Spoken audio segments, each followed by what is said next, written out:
We interrupt that weather update now to go to the New South Wales RFS headquarters in Sydney, where Gladys Berejiklian is giving an update on the fire situation across the state.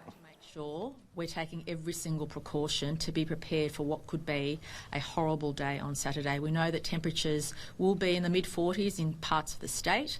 We also know that there are more fires burning today than we would like to have seen in the milder conditions, which could suddenly flare up and do very unpredictable things on Saturday. We also know that there are a lot of tourists on the move, and allowing us to declare the state of emergency from tomorrow morning will allow us to ensure that we can provide safe access to roads when we need to. We can also provide safe access to and from destinations, as we have been encouraging people to move back home to travel safely ahead of what will be very difficult circumstances on Saturday.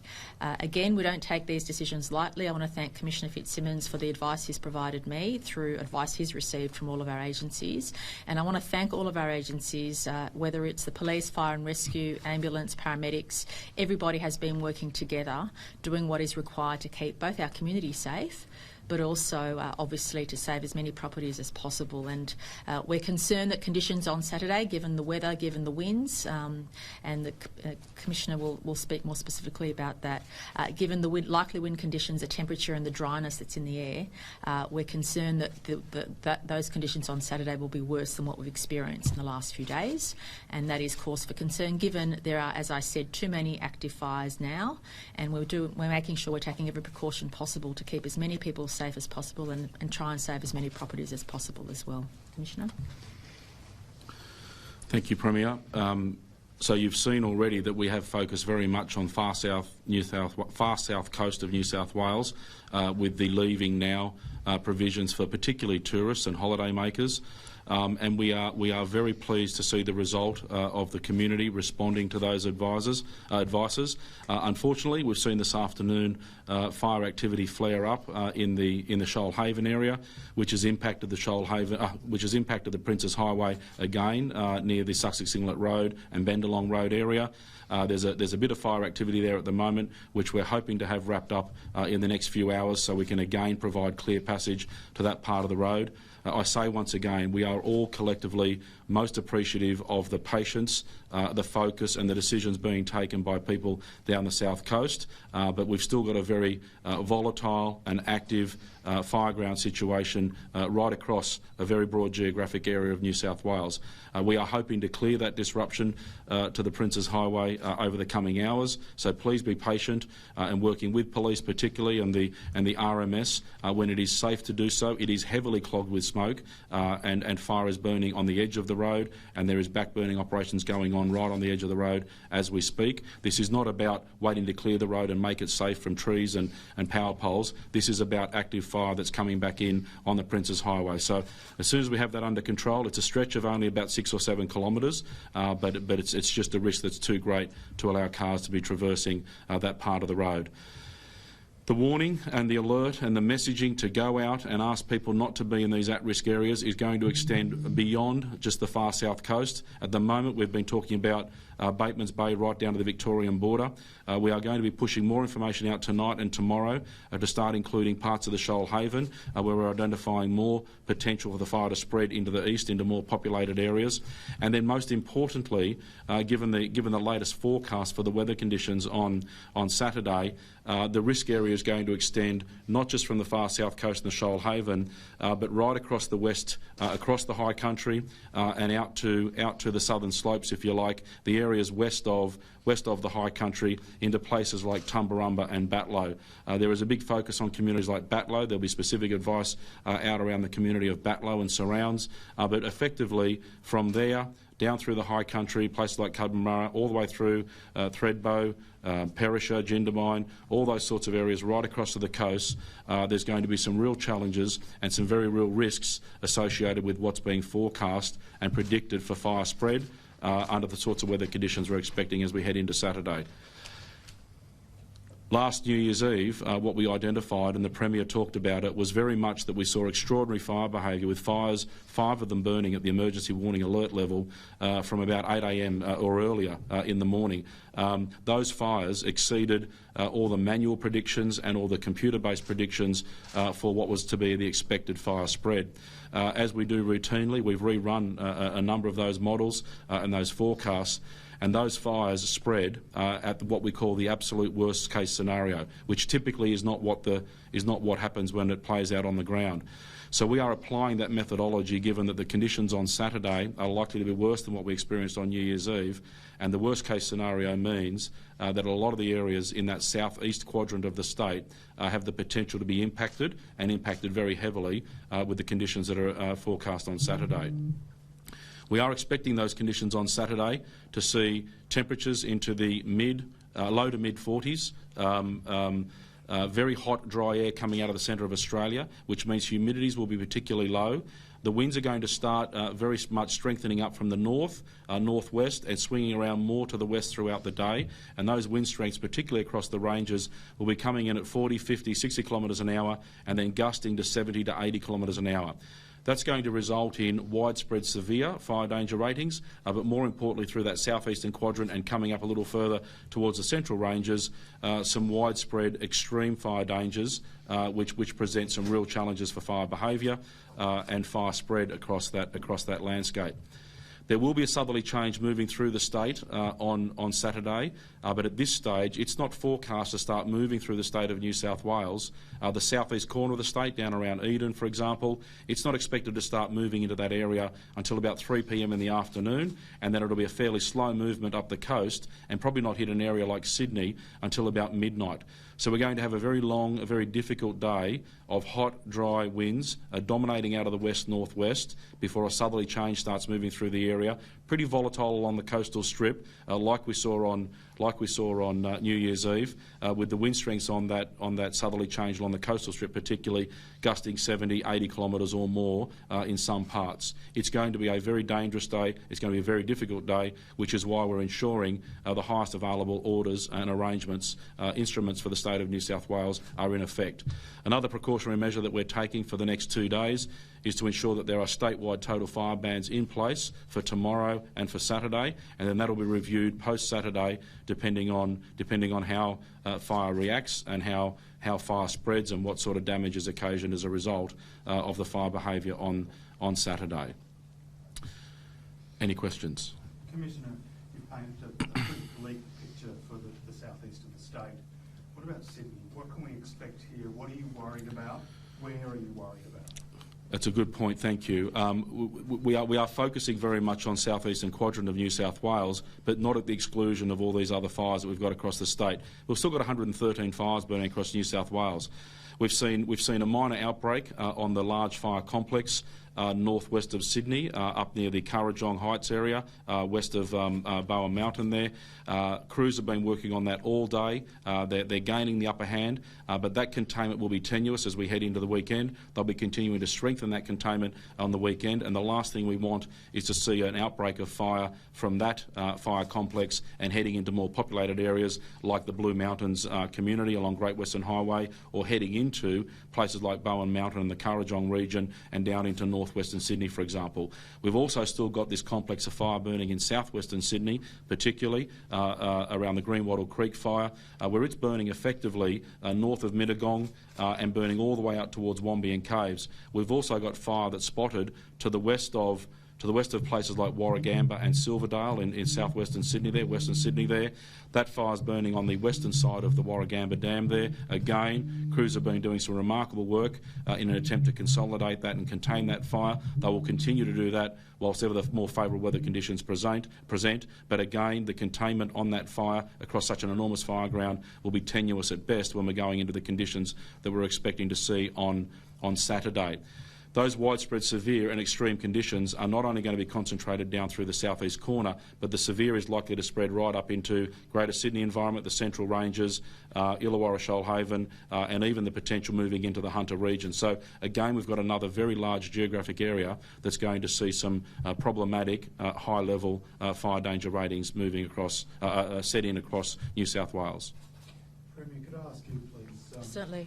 We've had communities cut off. Today we're seeing people queuing for fuel, for food, running out of basic supplies in small towns. What are you doing to be able to help some of those people? No, certainly, and that's an adequate question, and I saw that for myself yesterday when I was down in the region where, what was happening was exacerbated by power shortages, by telecommunications jamming, and of course people not having access to the basics. But I'm relieved today to note that Bateman's Bay in the main has had power restored, which makes a big difference. It means people can access fuel, which they couldn't before, and supplies for that matter. And on New Year's Day, when you have most businesses closed anyway, it's very difficult to people to access supplies. So the situation was no doubt compounded by the impact of the fires, but also by the fact of the time of year it was. So we've certainly taken all that into consideration. And I again want to reiterate our gratitude to everybody for their patience, whether it's locals or whether it's tourists just wanting to get back home. The patience and neighbourly support has been amazing, and I want to thank everybody for their understanding and their patience. I'm relieved to note that the power shortages that were experienced on New Year's Day are still there, but not in any way as severe as they were. So many people have had power restored, and that means that people can take safe refuge with friends and relatives, and also that people can access those basic supplies they weren't able to do so a few days earlier. I also saw, having travelled on and in the vicinity of local roads, the danger that burnt out trees are posing, burnt out telegraph poles are posing. I mean, I saw for myself things that were literally swaying and ready to come down. We need to make sure that nobody is injured or worse because of things coming down when they're using roads, and that's why it's important for us to be cautious and be safe. And we know that can result in frustration for people, but I'd much rather have people frustrated and get home safely than not feel frustrated and have themselves or a loved one suffer severe injury or worse as a consequence. And that's why we need to be cautious at these times. And I do want to thank in particular the police, fire rescue personnel who've made sure that where people can have access to roads, especially the main roads, that's been made possible, even if it means letting a few cars through at a time where we're closely monitored. And that's what we've had to resort to make sure that people get home safely. We do encourage people to go home. Most of the road network is accessible, but we also do appreciate that for some it is still difficult to access supplies, but it's much easier than what it was yesterday and the day before. And what about some of those smaller communities that appear to be still cut off? We spoke to Ron Coote this morning. Yeah. He was talking about the fact that they're running out of everything and he can't get Yeah, out. well, we certainly have our evacuation centres stood up now, and we've got not only staff but also people providing supplies. And so if people do live in those remote communities and are able to access the evacuation centres, we are encouraging that, where they can get supplies. But certainly the larger communities are being serviced to the level they need to. But I appreciate for smaller communities that's difficult, especially when I saw what I did in some of those smaller townships and the damage that's been caused to some businesses and homes. It's understandable that getting the basics is difficult for some, but the evacuation centres should be accessed by people in those situations, and the larger towns have now had, in the main, not all of them, but in the main, power restored, which gives them access to vital services. Following that question, what measures do you have in place in terms of increasing the availability of fuel, petrol and diesel, drinking water and food? Yeah, well, certainly, as I said, the situation's improved greatly from yesterday. More people have access to power, more people have access to basic supplies than what they did, and we're also ensuring that our evacuation centres have all those supplies on hand for people as well. And I know from the monitoring on the ground that our emergency services personnel will also ensure that if we need to do more to provide those basics to people, we will.